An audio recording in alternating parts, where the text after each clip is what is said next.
you're here early. You got my message, right? Well, I'm here to show you this cool diner place.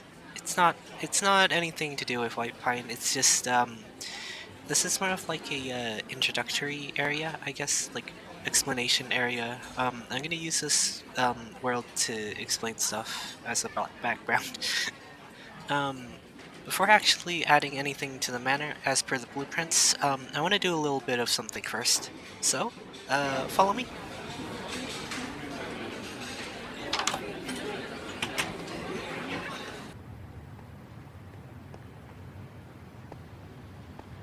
Okay, so you may be wondering, hey, why are you sat in front of a random garage in the middle of Emberton? Well, the old part of Emberton.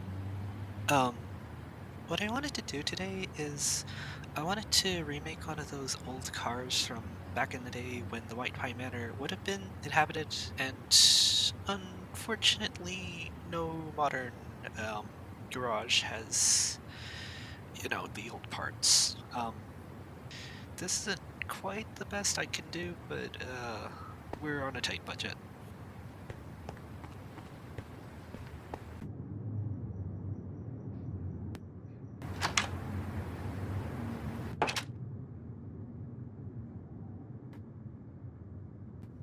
This should be big enough. If you'd like to build along with me, the dimensions are 11 by 5 for this car. Just like always, for this Minecraft head, I found it on minecraft-heads.com. It's under the name Headlight, and I'll have a link to it in the description if you'd want it to. You're gonna see I'm starting with some oak trapdoors. Later I'm going to change them into dark oak trapdoors. For some reason the thumbnail of episode 3 has oak trapdoors as the wheels, but in the video they're all dark oak. Also, you're gonna want to have a debug stick for this. If you're in survival, I don't know how I do this, but you can find an alternative method by yourself, or you can just say, I'll have a debug stick for this one time. It's really up to you. It's for details like this iron bar and the button on top of it. I'm not sure if you can place buttons on iron bars in vanilla Minecraft, but I'm using Axiom right now, which has its own feature where if you click something, then you can change it like a debug stick. It's really useful. Here's me struggling with some iron bars. You're gonna want to use the debug stick for the windshield, but you'll see here I made a little mistake that I correct in a few seconds. And more struggling over here. You're gonna see a lot of this throughout this segment, mostly because I didn't really plan any of this beforehand. If you don't have Axiom on hand, you should use a set block command to set these two blocks into tripwires, these two air blocks.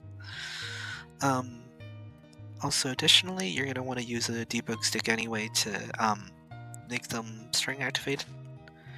And also these 3 blocks up here, those are white carpet. These are iron trapdoors, but because of the texture pack, they become quartz trapdoors, which is really fun. Axiom allows you to do prevent block updates really quickly in like a drop-down menu, but if you're in vanilla with a debug stick, you're gonna want to try to build it in a way where you don't set anything off, because you can't really. I don't think you can do that in vanilla Minecraft. I've heard that you can turn it off in World Edit, but I'd also recommend just using Axiom straight up. Side view of what the car should look like right about now.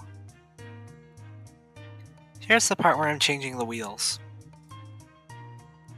I really like these sort of cars in Whitepine. The way they look is really cool, and there's a lot of detail crammed into like a really small space. These are oak buttons.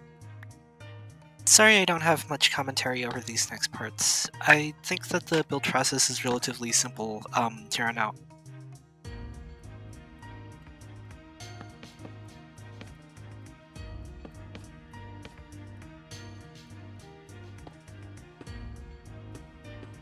A little tidbit, the stair on the right side in the show is actually a diorite stair, polished diorite stair. I'm not sure why the two sides are different. Maybe because they tried to change it once and they forgot to change one of the sides. But for the sake of this video, I'm making both of the sides smooth quartz stairs.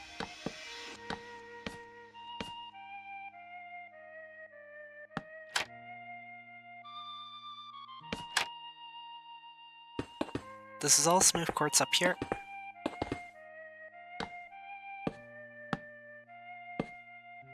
The driver's seat is pressed up right up to the diorite up front, and the passenger seat is pressed up next to the door, the entrance door. It's a little confusing to see in the shaders, but these are birch buttons. 2 spruce fence gate, 1 birch. And you're done!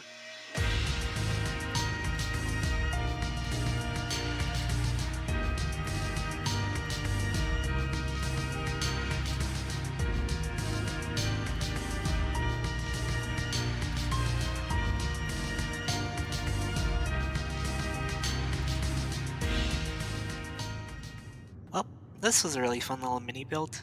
While the newly dug up records don't really show much more of the manor than before, there is quite a few new things. Anyway, I'll be heading back now, and I'll see you there.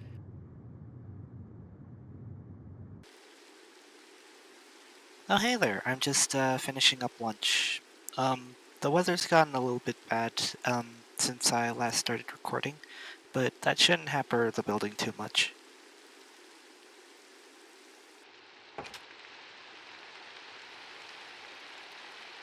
We finally get Izzy's room finished with this little nook corner and this little bookshelf. That's pretty much all that's of note. Here's some extra screenshot areas so that you can see what the dimensions of the back nook thing is.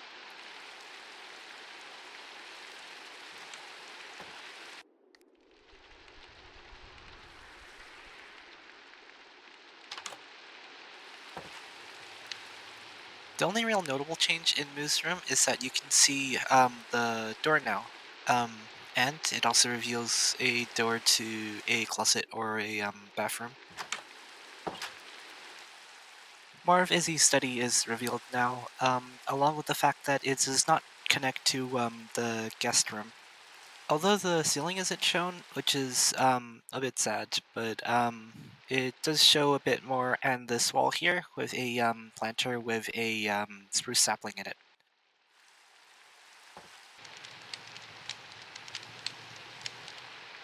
Finally, we have this armor stand case in Zombie's office. You can easily build this by placing down an armor stand and putting down the armor, and then using pistons to push down glass one at a time into the armor stand itself. The easiest way to do this is placing the piston and the glass on top of it, pushing it down once, and then placing the glass again, and then pushing it down, which pushes the other glass into place as the bottom thing. We don't know if this armor stand has boots, nor what the bottom block is, and also we don't know what the text on the sign is, but this is about as far as we can go.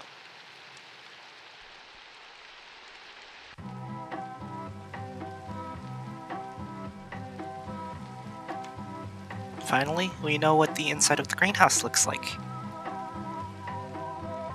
The trapdoors used in that shelf are birch trapdoors. They just look like this because of the texture pack Whitepine uses. In order on the shelf are spruce sapling, cherry blossom, orchid, and lily of the valley.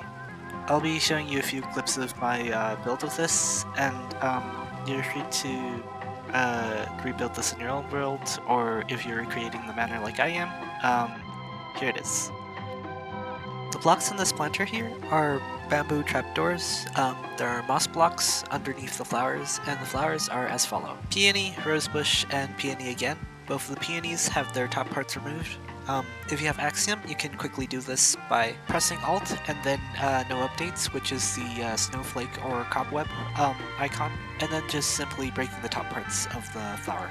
Also, to get the top part of the bamboo how it's supposed to look, instead of placing 3 blocks of bamboo, what you do is you plant 2, and then you use bone meal on it, so that the top part, third one, becomes one with a leaf on it. But it doesn't grow any higher because there's going to be glass on top of it, because you can't see it here because I've removed the top, but there is going to be glass on top of that, so it'll grow like this.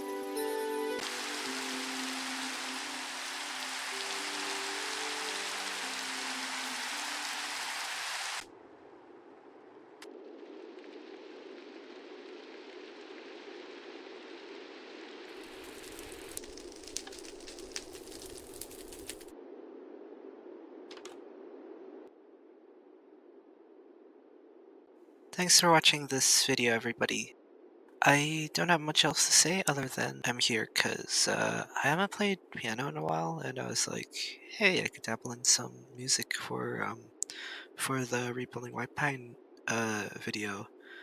I'm not that much of a musician, so I only really made one song. This is it's pure imagination from Charlie and the Chocolate Factory. Hope you like it.